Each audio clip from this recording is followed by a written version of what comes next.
Hello there, well as you can see tonight we're here at Jameson's, the Irish pub. It's a place that holds many events all throughout the year, but tonight we're here for a spot of networking, but it's networking with a different. It's called After Hours. Let's go in and check it out.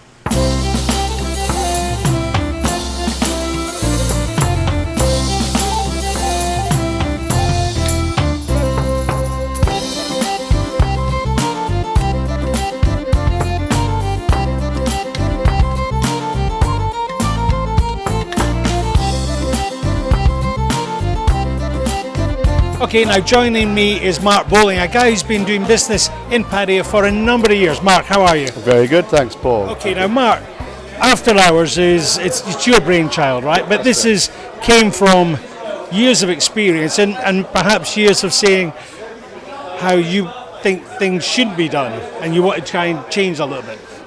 Basically, I just wanted to change on the model, which they have a networking event every month here, which is always in a 5-star top hotel or whatever, just to try and make it a bit more casual.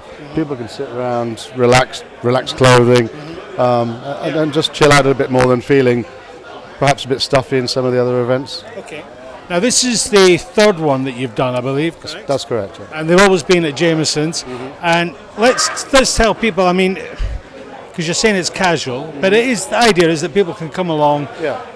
Maybe make some business contacts, but I guess there's possibly a chance for people who want to, they're looking for jobs, or they're thinking of starting to get into business here. Yeah. So is this a launch pad for that? It is indeed. I mean, last time I noticed there was a lot of people who'd never been to any networking events before, and they were kind of intimidated by the main function, but they really, really thoroughly enjoyed the more low-key, casual approach to networking, meeting new contacts. A lot of people also looking for jobs at the moment as well, so with my role on the British Chamber, I try and push them in the right direction. And, Well, it's interesting. I know that the last one, I was asking for people for business cards. I'm like, well, I haven't got one, or I didn't think I would need it, but it's actually, you're getting more and more people every month. Now, you're saying your role within the Chamber, so exactly what is your role and how has that changed recently? Well, previously, for 2 years, I was the chairman of the Eastern Seaboard Group. We had the meetings generally before the networking events, trying to arrange new functions, seminars, presentations. And then recently, Graham MacDonald said to me, why don't you stand for the board of directors in Bangkok? And I hadn't really thought about it much before, but I stood for the election recently and I got voted in.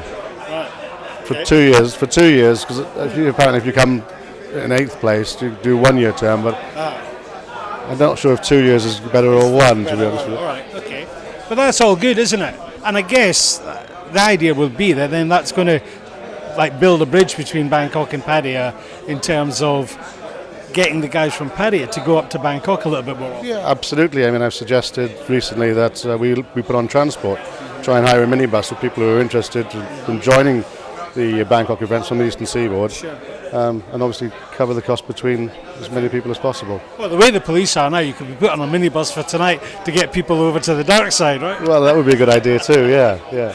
All right, now, there's no fee, because normally these ones that you're talking about with the 5-star hotels, you've got to get sponsors, numerous sponsors, you've got to get the hotel all sorted, and you've got to get all the drinks paid for. But how does it work with After Hours? Well, with After Hours, Kim very kindly lays on finger food. Also, he lays on happy hour prices from 5 o'clock until 9:30. So it's only 109 baht for a pint of Heineken and free food. You can't really complain. Okay. So people don't pay anything to come in. They just buy their own drink, but at a good price. Absolutely, yeah. Very, very good price, and on own account. Okay. So if somebody's looking, you said that people are looking for jobs at the moment, and let's not joke about it. It's been a hard time, and 2016 could be hard as well. How is After Hours going to look for next month? And if people are watching this and thinking, well, I'm thinking about doing it, what would you say to them? Come along. You can never have enough contacts in Pattaya. It acts as a safety blanket for a lot of people. Meet some good contacts, good people, and enjoy the atmosphere. Okay. And they're not all real estate? No, not at all. No, manufacturing, hospitality. There's a good mix of people. Yeah. Right, Hi Mark, nice to speak to you. Stay tuned, we're going to speak to another great person here at Jameson's for After Hours. Thank you.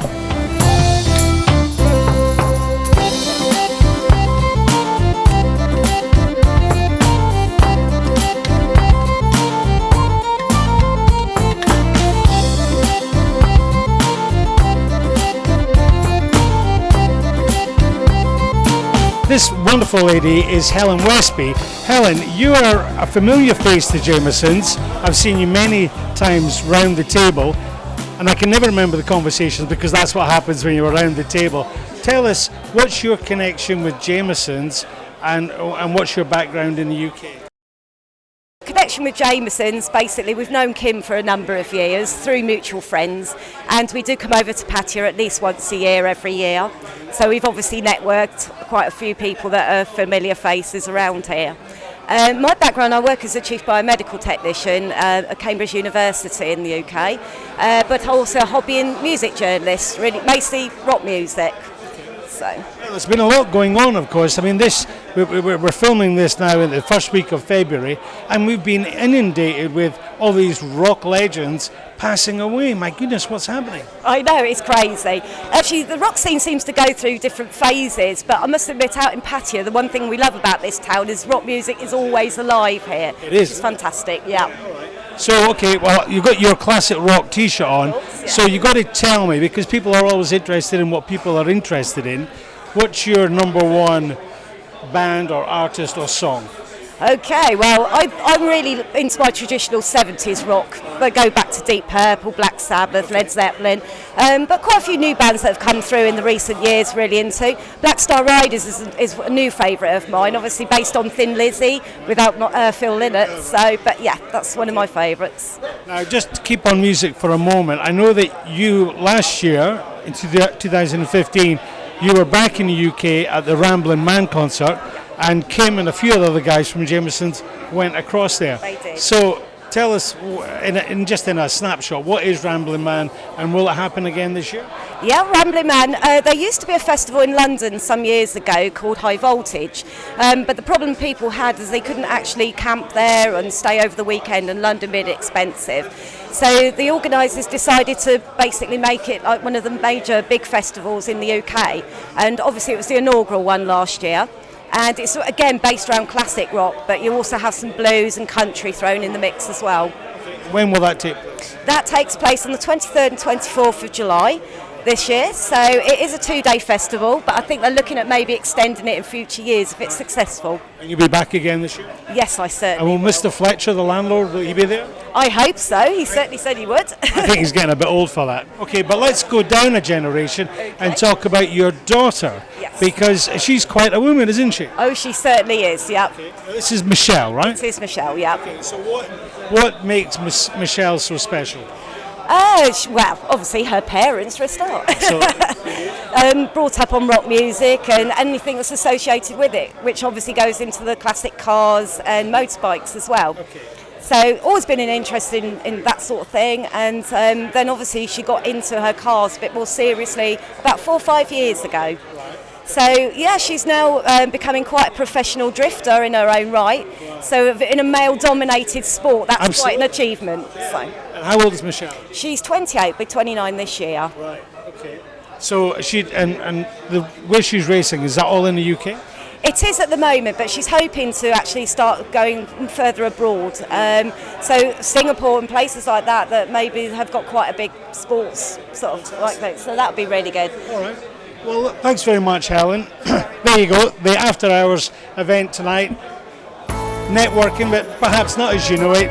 We went from classic rock to festivals, motor racing, and drinking at the Jameson's table, and doing a bit of networking as well. This is Paul and Helen for PMTV. See you again. Bye-bye.